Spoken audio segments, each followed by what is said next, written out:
welcome to Ask Tell number 18. I'm Adam Kadri.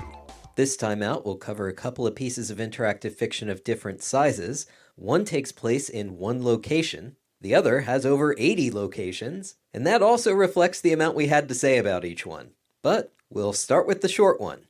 So, first up, we'll wrap up the 2007 games with Lord Bellwater's Secret by Sam Gordon. This game took third place in the 07 comp, and here to talk about it with me is Phoebe Ing.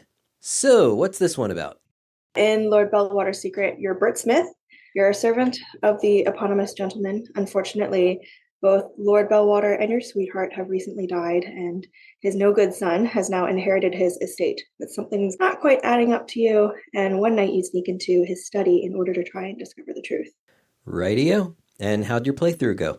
I thought it was a good time. It was a fairly short game to play. It wasn't overly involved. And it's a one-room thing, so no navigational challenges. That was very welcome. Puzzles that were not too difficult. They flowed from one to the next one in a fairly good... I'm sorry, there's a train in the background. No worries. Nothing wrong with a little bit of local color.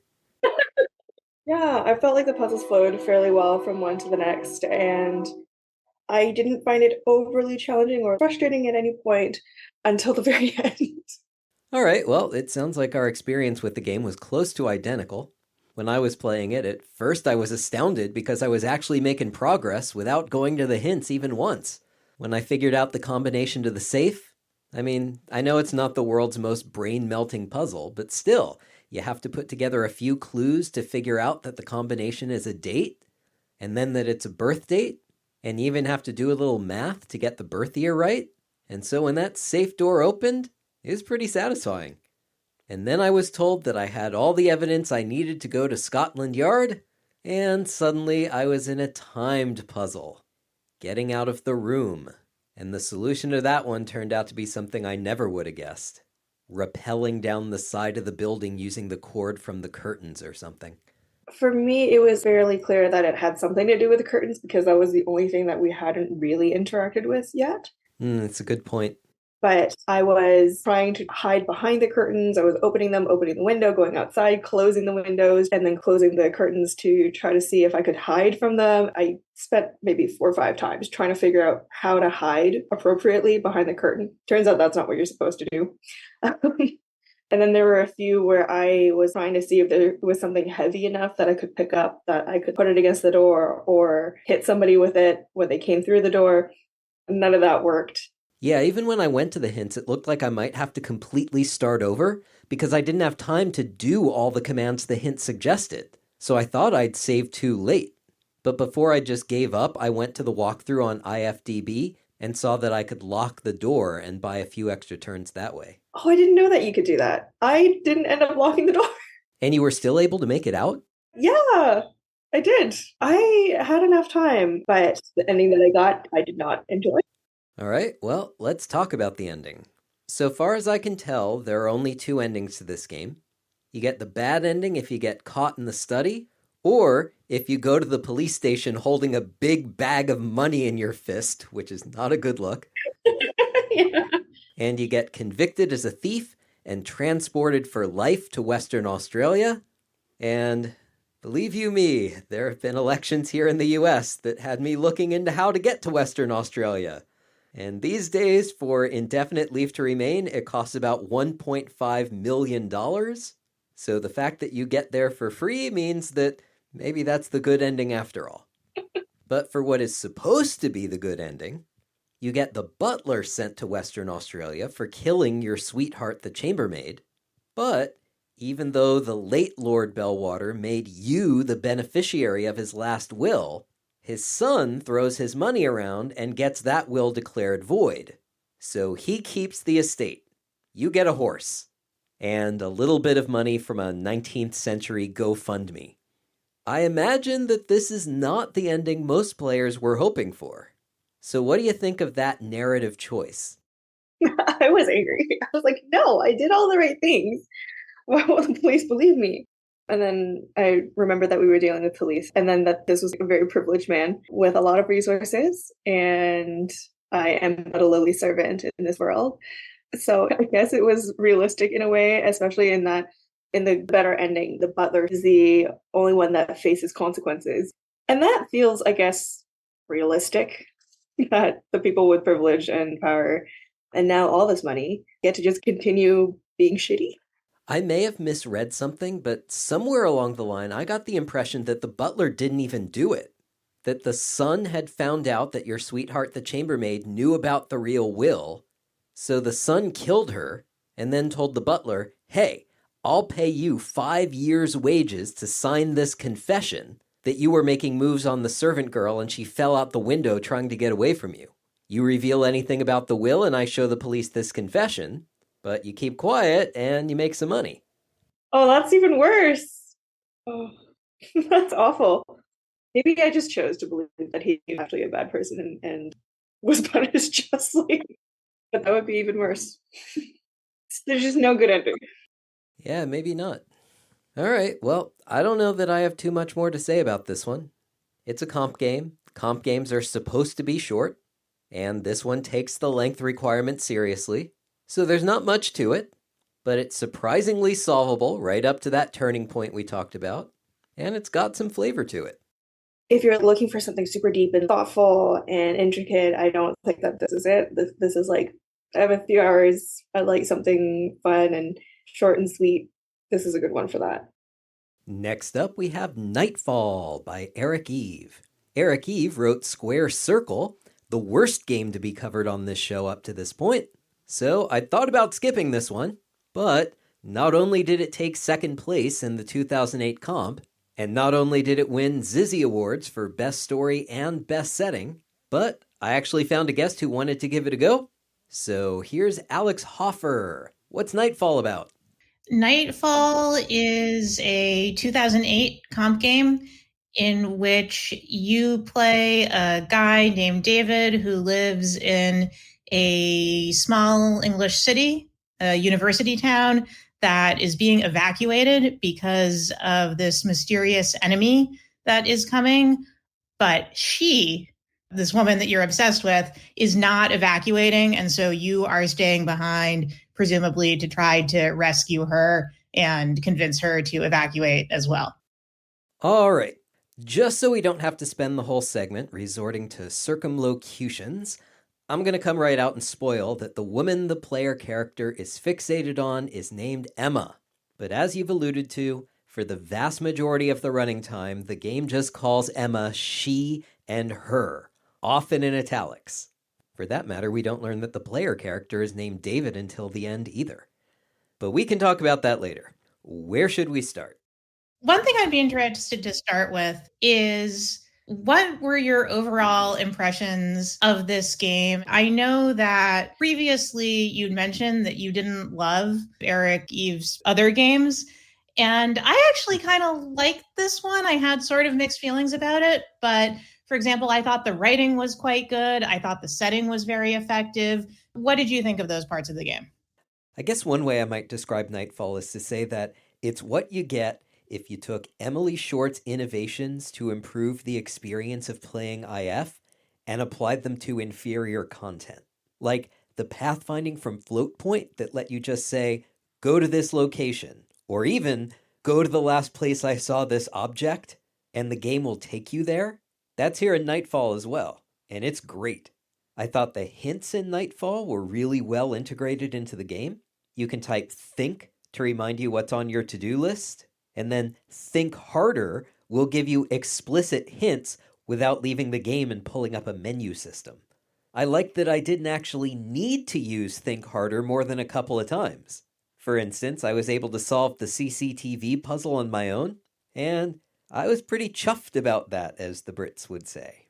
I was less chuffed about the response, which was a lament about loutish behavior, but I'll be charitable and call that characterization rather than authorial slant. On the content side, naturally, I really like the echoes of a Mind Forever Voyaging, with a big city to walk around in with distinct neighborhoods and a nice variety of locations. Although, unlike a Mind Forever Voyaging, and like way too much hobbyist IF, this city does have almost no people in it. But still, one of the things I appreciated most of all was the idea that you're not new to town. You live here. You know where everything is. So if a clue directs you to go to the hospital or go to the police station, you don't have to bumble around looking for it. It's right there on the map that comes with the game. So just look at the map and you have the same knowledge that David does. Oh, I never even noticed that there was a map. I just used go to, every time I wanted to go somewhere. Well, I didn't just use the map to get around. I also used it to get ideas of where to go. Like, oh, look, an art gallery. That might be interesting. I don't know. Maybe it just goes to show what a Luddite I am, because I was just praising this game's pathfinding. But yeah, I mostly just used a map.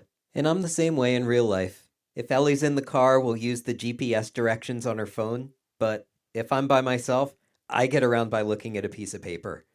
Yeah, so thinking about the mechanics, they are great. They're almost a little bit overkill. You mentioned the hint system. The game doesn't have a lot of puzzles, and most of them are not very hard. There's one puzzle that I thought was really stupid, and I did end up using the hint system for that.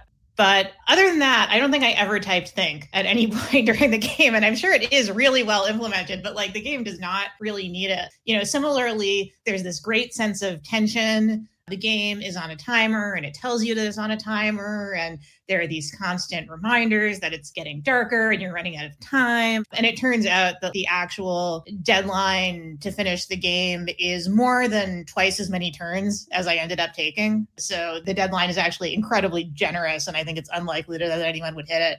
So it does have really strong mechanics. The game doesn't really need those mechanics. It does feel a little bit overkill, but I'm not complaining. Yeah, the game says to make sure to save a lot, and pretty early on in my first playthrough, I was caught by the police. So I thought, wow, glad I saved. But then it turned out that I could actually just type undo, and then I could run away before they saw me. Yeah. There's no way to get into an unwinnable state except for running out of time, which, as we mentioned, is really hard. Every time you get caught by the cops, you can just undo, and it's like one move away to get into a hiding spot. So yeah, I was also saving obsessively, totally unnecessary. Even if you replay the game from the very beginning, it's actually quite fast to do all the things that you need to do once you know. Most of the game is just kind of soaking up a backstory by going to different locations, because the main shtick of the game, the main way it conveys information, is actually one of the most interesting parts of the game, right? So the idea is that you're moving from location to location and you're seeing the descriptions of what's physically there. But because, as you said, the PC lives here and knows this place, most of what you're getting when you move into a new location is a memory, and almost always a memory having to do with her. And so you walk into the park and you see a description of a time that you were talking to her in the park. And so that's how you learn about her, and you learn about your character's relationship with her, and you learn about the backstory. And so when you replay it and you don't actually need to learn any of that, it actually goes by very quickly. Well, I think that talking about that main shtick, as you put it, is going to take us away from talking about the strengths of the game and into a discussion of the aspects that were not strengths. I want to talk about the content of these memories and the way the game builds the two central characters. But first, let's talk about the primary mechanism of the story. So you start off at a train station, watching the last train full of evacuees leave. You've stayed behind because Emma's ex-boyfriend told you that she's stayed behind.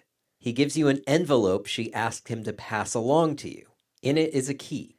And that's it. You don't really have any explicit goals. But fortunately, if you type think, the game will tell you that you should find Emma, or find her, since you're a long way away from the game telling you her name, and it gives you her address. Go there, and you discover that the key she gave you is not to her apartment, but think suggests that it might be to her office, which it is. And I believe that brings us to the puzzle you hated.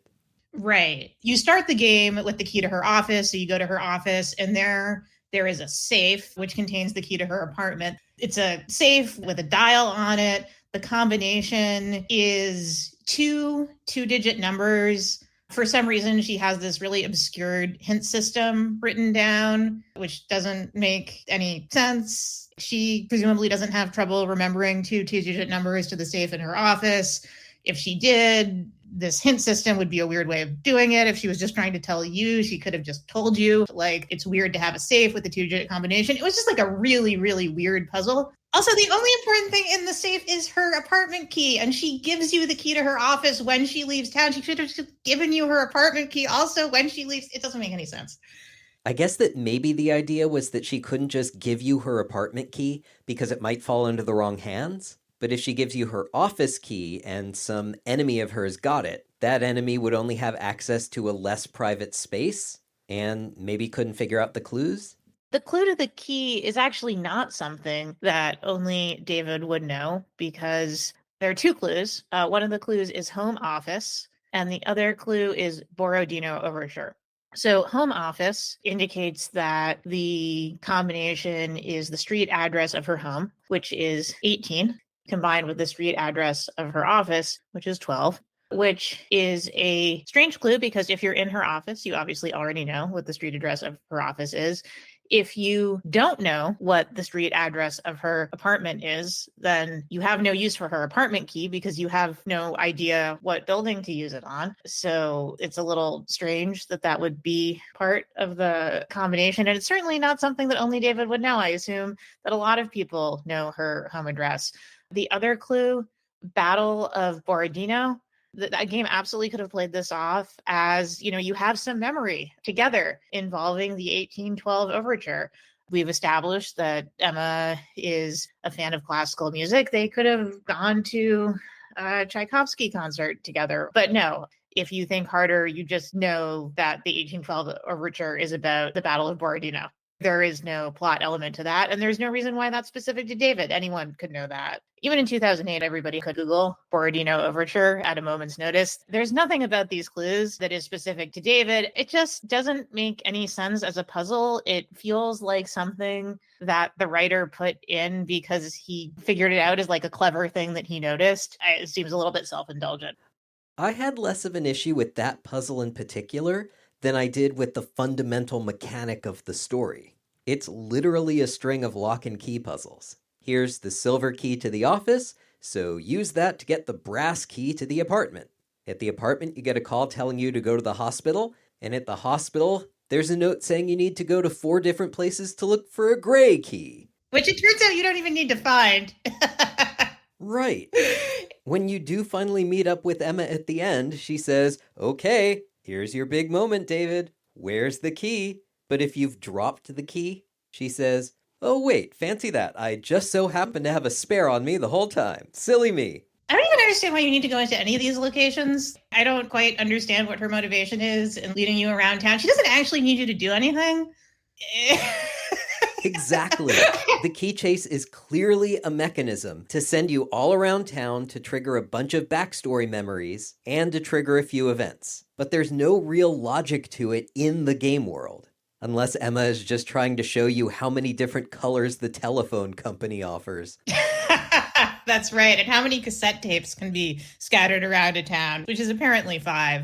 I thought it was a little weird that it becomes really clear really quickly that she is a sinister character within, I don't know, maybe 10, 15 minutes of the beginning of the game. Very, very telegraphed. But the PC does not figure this out until quite late, if ever. So there is this sort of weird thing where you have to run around because you, the player, have to learn these things that the PC already knows, except apparently the PC doesn't know these things because he's really stupid because he's in love with her. It's sort of an interesting dynamic that, like, even though David has known this woman all his life, I guess he has these rose-colored glasses on because as soon as you read like 5 of these memories, you're like, yeah, this woman is trouble. Okay, so it sounds like it's time to get into the characters. We can start with David. What's this guy all about? David is a simp in modern internet parlance. He's socially anxious. He's very much a nice guy who's just always following Emma around, but not really making romantic advances. He doesn't seem very smart when it comes to her flaws. He seems to be fat. He's described as stocky. And then there's a part where she's like running away from him and he can't keep up with her because she's a much faster runner. So he doesn't really seem to have much of a romantic life outside of her. There's a part where he goes on a date with this other female character named Kate, who is clearly interested in him, but it just kind of fizzles. He's really just mooning after Emma, even though she doesn't really give him anything back and doesn't seem to be interested in him as anything other than a friend. And really, honestly, just seems like a friend that she uses more than anything else. She dates his best friend and he's just obsessed with her and she sees him as useful. Yeah, the memory suggests that she knows how to give him just enough that he doesn't give up hope. There's a memory in which David goes to a dance club just because he knows Emma will be there, and he spends the whole time sort of moping around watching her dance with other people. He calls her a princess among apes. But she does give David one dance. The game says, you'd been secretly hoping for a slow romantic sway, of course, but your luck being what it was, all you got was an energetic jive. But still, that one dance made the whole evening worthwhile. So I guess one question that leaves me with is, why Emma? What about her attracts David to her in the first place? Is it just some indefinable je ne sais quoi? Or does she have specific qualities that enthrall him? That's a great question. It's almost a little circular because he is looking at her through these rose-colored glasses all the time. I think one of the excerpts that I pulled is a memory that David has of her competing in a beauty pageant. It says here, 3 or 4 years ago, the city held a contest here to choose a beauty queen for some local pageant. Of course, she was one of the contestants, and of course she won. Most of the other contestants were pretty enough, but next to her beauty, they struck you as fireflies competing with the sun. It wasn't just a matter of her looks, though she certainly looked drop-dead gorgeous that night. She also clearly had far more poise, far more intelligence, and far more personality than the rest of them put together. So we do know that objectively, she is beautiful because she won a beauty pageant. So if there's any objective measure of beauty, I guess it's that. And she clearly has all these qualities, intelligence, personality, poise that he admires in her. She clearly is a top student, although not the top student, as we learn. And we see her very talented at tennis and opera and I forget what else. But at the same time, you see that David is also clearly overlooking some pretty massive personality flaws that she has because of how he sees her. So it's hard to tell. And that was the next thing I was going to ask about. A few minutes ago, you were talking about how David is blind to all of Emma's red flags. So what did you have in mind? What do we remember and what do we discover that David overlooks? There were a few from the very beginning that were obvious flags.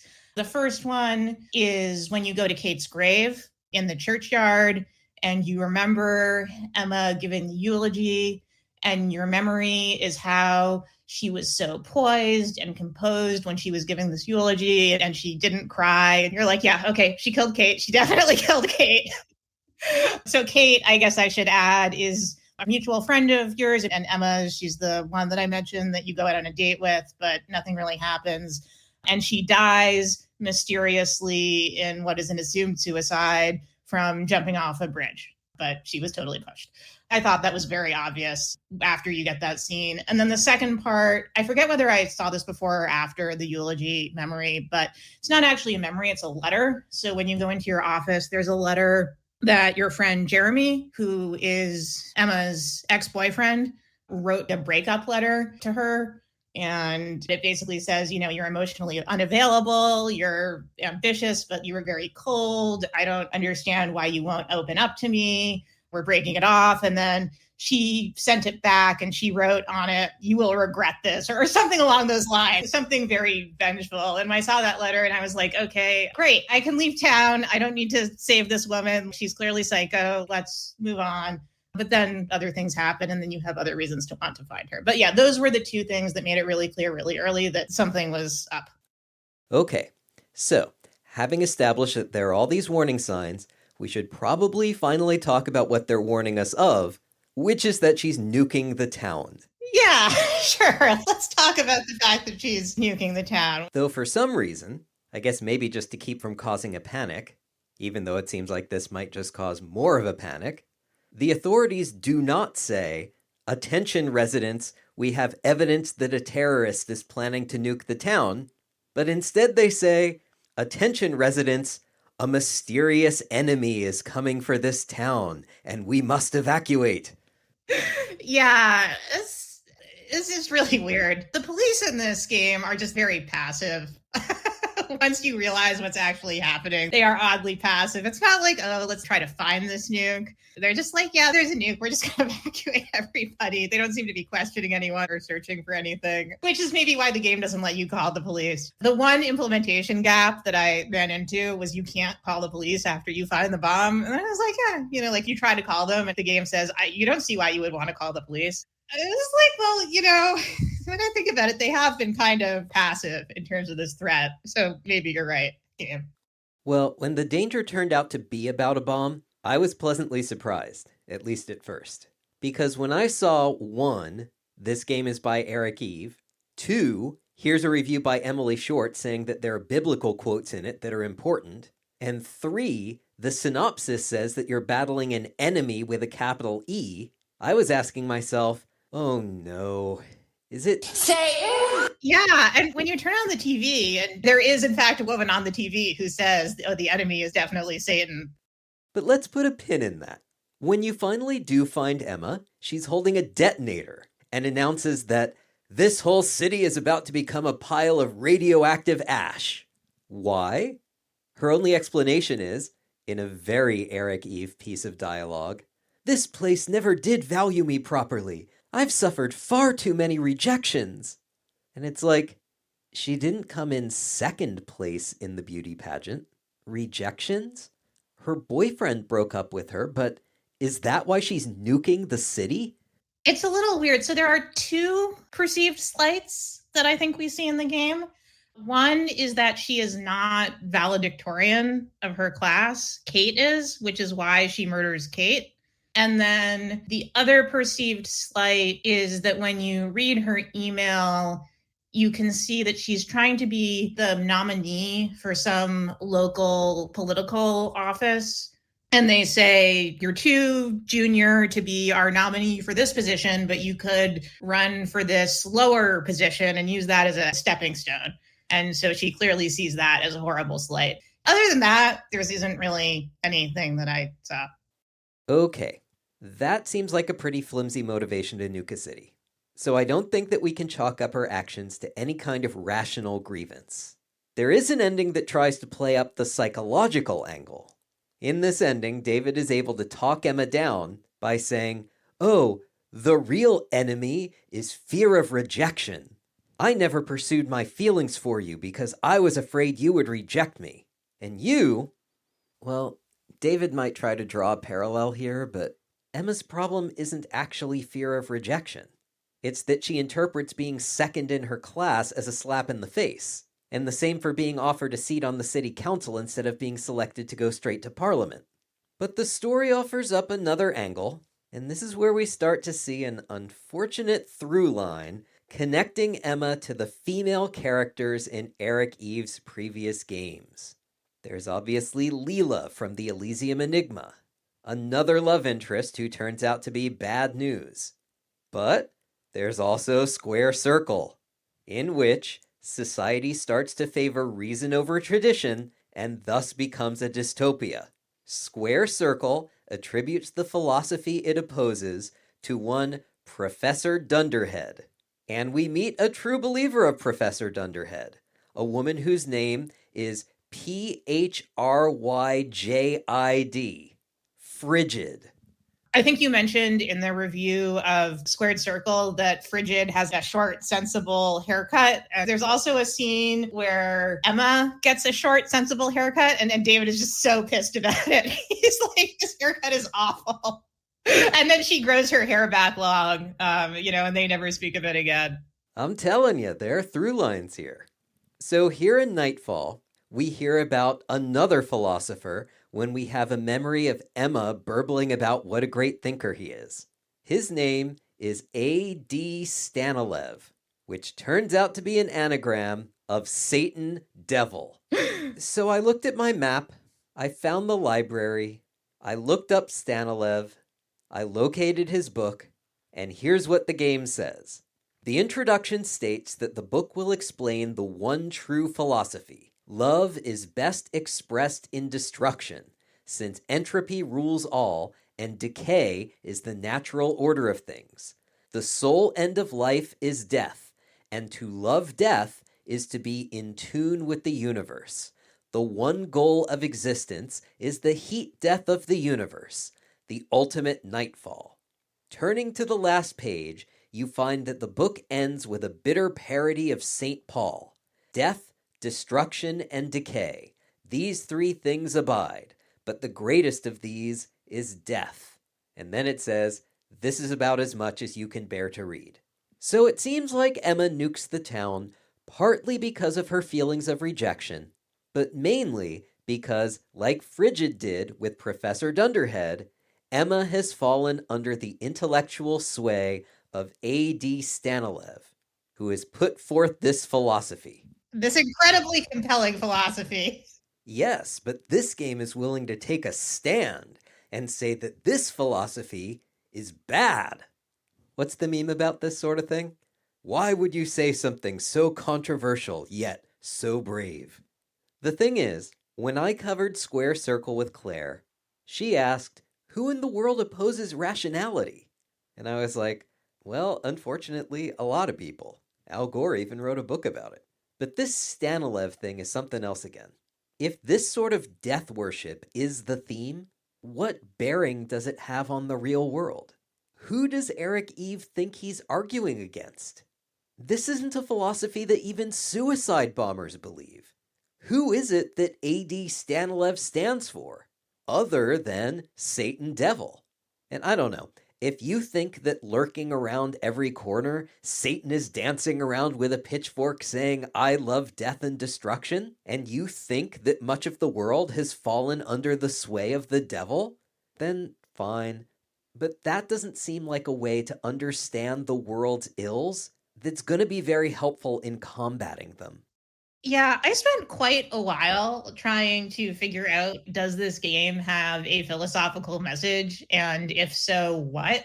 And I think I concluded that no, it does not have a philosophical message. You find this book because the game wants to telegraph to you that this character is just super evil. And I don't think that Eric Eve is trying to make any kind of philosophical point that evil is bad. The thing is, even if the philosophy of A.D. Stanilev has no particular relevance to the real world, there are some themes in here that do. In one case, that's even more true in 2024 than in 2008, with the rise of the incels.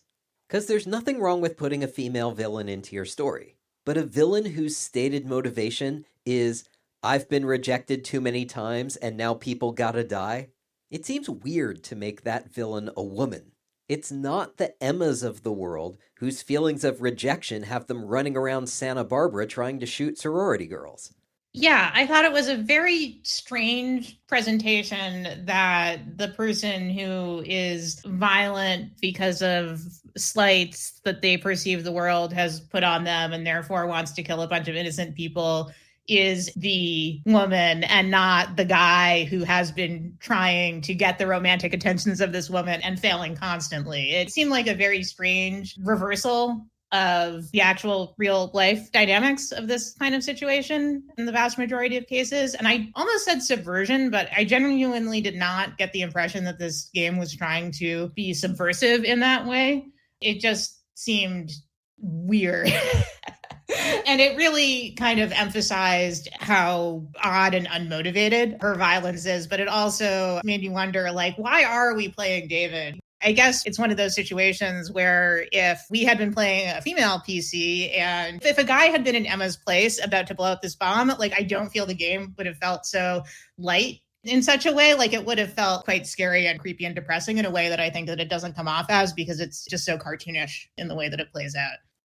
We do see a bit of that sort of role reversal in one ending, because if you try to stab Emma, David screams, "You murderous bitch!" while he knifes her in the heart. Okay, so that was so frustrating because you can, but you can't do it until after she's tried to detonate the bomb. My first playthrough, I did not disarm the bomb because I didn't figure out where you needed to go, and I was just following the breadcrumbs, and she shows up and she's about to detonate the bomb. And so, of course, I try to stab her because I have a knife and it seems like a really logical thing to do. And the game text is, you don't want to harm her yet. I was like, what? Are you kidding me? Like, how is David such an incredible again, like, I don't want to say it, but like simp, he really is. She is obviously trying to blow up a nuclear weapon in this town, but he doesn't want to hurt her.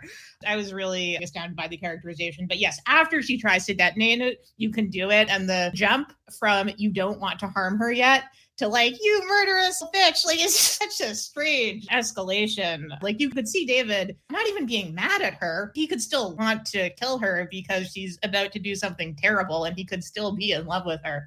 I read somewhere in a review that I was reading online that if you investigate enough and if you find enough clues about things that she's done, that the descriptive text actually does change, and it doesn't have so much of David being head over heels with Emma in the descriptions, which I thought was a really cool mechanic and very interesting. And I actually tried to get it to trigger on my second playthrough, but I was not able to do that. I was literally tripping over bodies of people that she had murdered, and David still seemed totally in love with her based on the descriptions. So I don't know.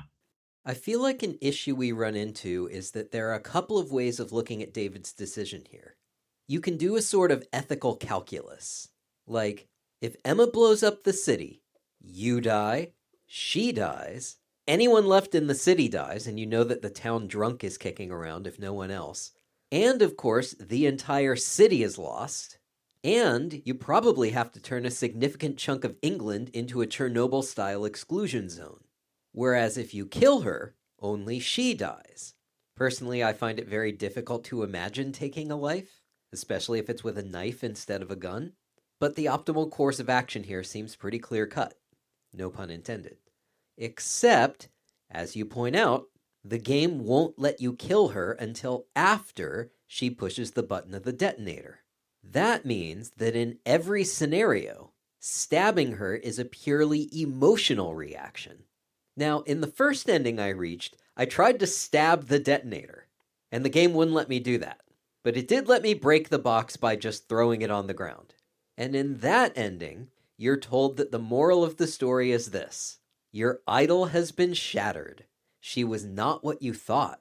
For all her brilliance and beauty, she was not worthy of the pedestal you put her on. Now, one of the things about IF is that you can have multiple scenarios in which the characters diverge a little bit. Like in Galatea, depending on how you play it, Galatea can be human or a robot or something else entirely. So you can make an argument that different endings produce different Davids.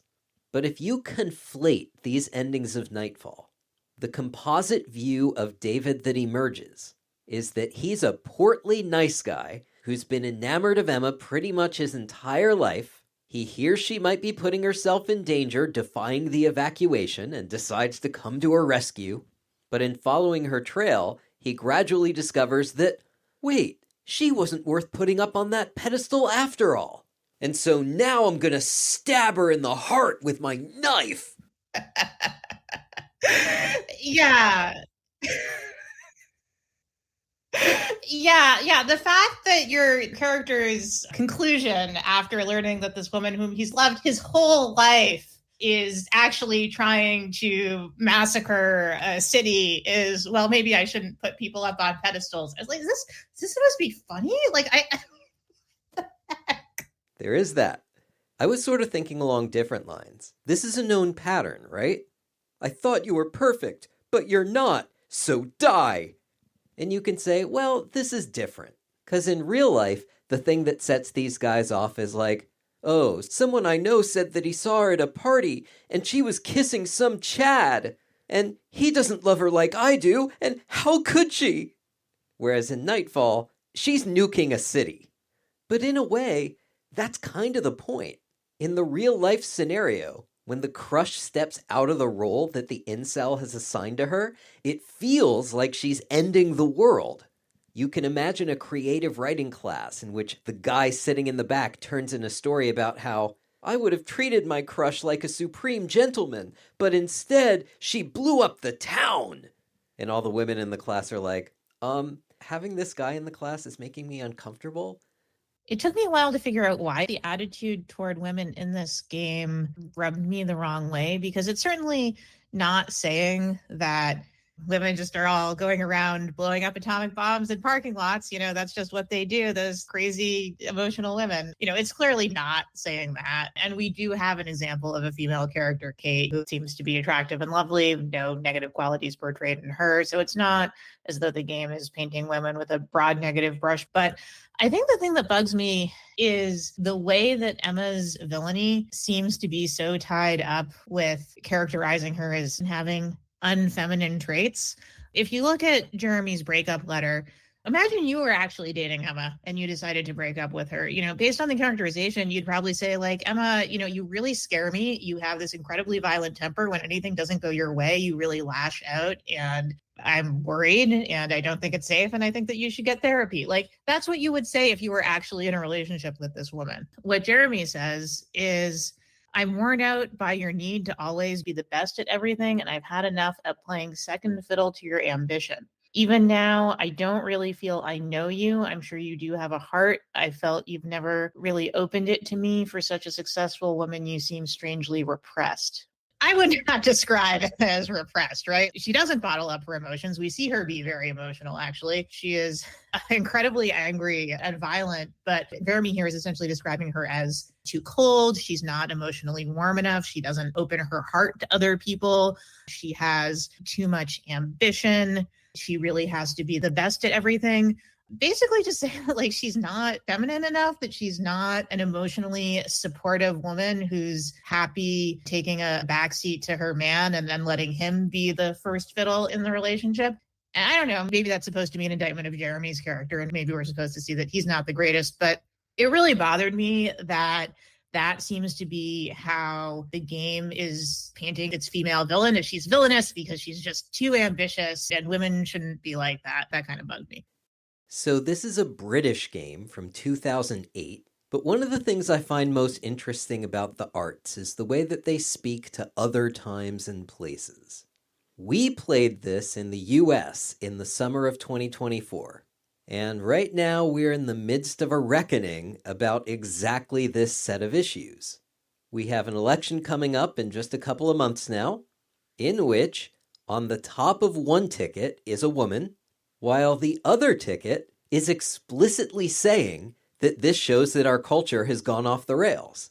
They say that women find true fulfillment deferring to their husbands, staying home, not being frigid, and pumping out babies. Because if they don't, they end up as childless cat ladies who grasp for political power, hoping that it'll make them less miserable. So it sounds to me like you found echoes of that sentiment here in this game, that there's a masculine version of success and a feminine version of success, and Emma went after the wrong one. She's portrayed as very accomplished. She's actually not. Objectively, Emma is not really that successful of a person. She's a small business owner, but she's been running this rental agency for 7 years. She has no employees. She's not out there changing the world, saving lives, making waves. But then she manages to get this atomic bomb and get it to the city, which must be the most challenging thing. Like, I can't even imagine the logistics of it. Like, if that were easy, terrorist groups would actually do it. It's got to be so hard. I was like, wow, that actually is kind of an incredible accomplishment. True enough. But you mentioned the rental agency, the TAS letting office, and that brings me back to good old A.D. Stanilev. Just as his name anagrams to Satan Devil, it's revealed that Emma Tass is an anagram of Mastema, which is apparently another name for Satan, the adversary, or as this game puts it, the enemy. So we're back around to the idea that it's not so much that she nukes the city because she's angry she didn't get political power, but rather that she's angry that she didn't get political power because she wanted to nuke much more than one city because she's the devil.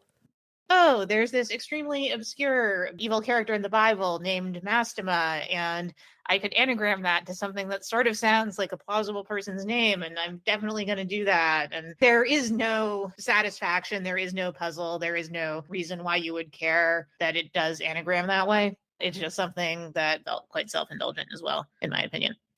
Well, we should probably wrap it up. What have we not covered? You know, the game did have a lot of really great aspects that I just wish were in service of a story that was maybe a little bit more compelling. But the fact that it's constantly giving you flavor text about time passing, and it doesn't tell you exactly when the deadline is, and it's happening at night. And it's always very aware of the fact that you know that there's a time limit and that you're afraid of being caught by the police. And so you keep thinking that you hear things or thinking that you see things. When midnight strikes, it says you realize you've been holding your breath when the last chime of midnight strikes, because you think that might be when the enemy would arrive. And that's actually kind of what I thought the first time I played through. It turns out the actual deadline is 4:30 in the morning. But there is this incredible sense of tension and atmosphere that I think is really well conveyed. Time passes throughout the game. So in the beginning, the police are looking for stragglers to round up. And then later in the game, even the police have evacuated, so it's empty. There's a really good sense of place and especially a great sense of time that I think is evoked in this game. And I think Eve does a fantastic job of that. The time limit was interesting to me because I'm used to time limits working like they do in a basketball game. Like, all right, 8.7 seconds on the clock. Try to make a play and get a good shot off in time. But Eric Eve is English. So the time limit in this game is like what you get in soccer. The clock doesn't count down, it counts up. You hit the 90-minute mark and that puts you into stoppage time. But you never know exactly how much stoppage time you're going to get. So there is tension. If you're going to score a goal, it has to be soon. But you don't know how soon. The game ends whenever the referees say so. I guess one thing about the time limit and the flavor text you mentioned is that it does encourage you not to dawdle. The fact that you always have something specific that you pretty urgently need to do is an even bigger factor in keeping you moving. And that means that if you only play once, you're unlikely to see all the memories. The first time I made it to the end, there was a lot of stuff I'd missed. So I had a pretty sketchy idea of the story I'd just played through. I'd missed Stan 11 Mastema, I hadn't disarmed the bomb, I had only a nebulous idea of who Danny and Jeremy and Kate were. So it seems to me like this is another one of these games in which it's interactive insofar as you have the freedom to experience a worse story. Not a story in which worse stuff happens, like the bomb going off or not, but a story that's worse because it's less rich, one with less literary quality. I encountered the same ending as you the first time around, but I didn't really feel like I was cheated of experiencing the whole game, even though I did, in fact, not experience the whole game. Like, I felt like I got a story that was satisfying. And even though there were things that I could have learned and things that I could have done that I didn't experience, I don't really feel like I experienced a worse version of the story. I just felt like I experienced a shorter version of the story. So it didn't upset me that much. I saw one review that said that if you play the entire game and you look at everything, it actually lays it on really thick because it has to make sure that you know this is a bad woman. And so you just get so many versions of the same information, but just like slightly different takes on it, that if you actually do see all of it, it almost becomes a little bit redundant.